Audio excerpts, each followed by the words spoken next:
first thing you're going to need is a jar, and then with that we're going to be using some clay. You can use whatever kind of clay you want to use, but it has to be an air drying one mainly. I'm going to take a little slice and cut them into triangle shapes like this. Cut them apart, and then you're going to cut each triangle in half, and we're going to round it out.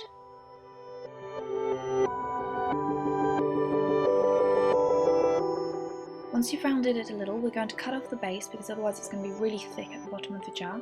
And we're just going to smooth it out with a little bit of water.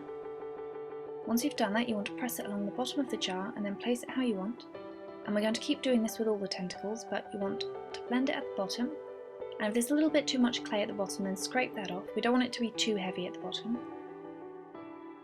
Once you've placed all of them, we're going to start working with smoothing the bottoms together. And don't worry about getting it perfect quite yet. For the moment, it's just placement.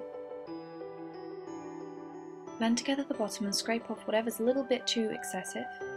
Then I'm going to cover it with water and blend it just so that there aren't any cracks in it. Now for the actual kind of tentacle sucker points, we're going to make tiny little balls of clay.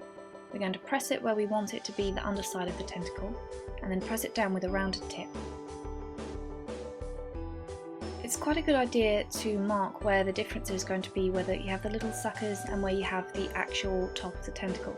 So try and mark that with the edge of any kind of tool. You can use your fingers, you can use a spoon, or you can use carving tools like this. The texture of the skin, I'm going to be using some netting, and then either using your fingers or any kind of modelling tool, you're going to press that down on the clay to give it some texture. And you want to layer this quite a few times so that it isn't a perfect hexagonal shape. We want to kind of layer it twice, that way there's a little bit of a layering effect as well, and it will look a little bit more realistic.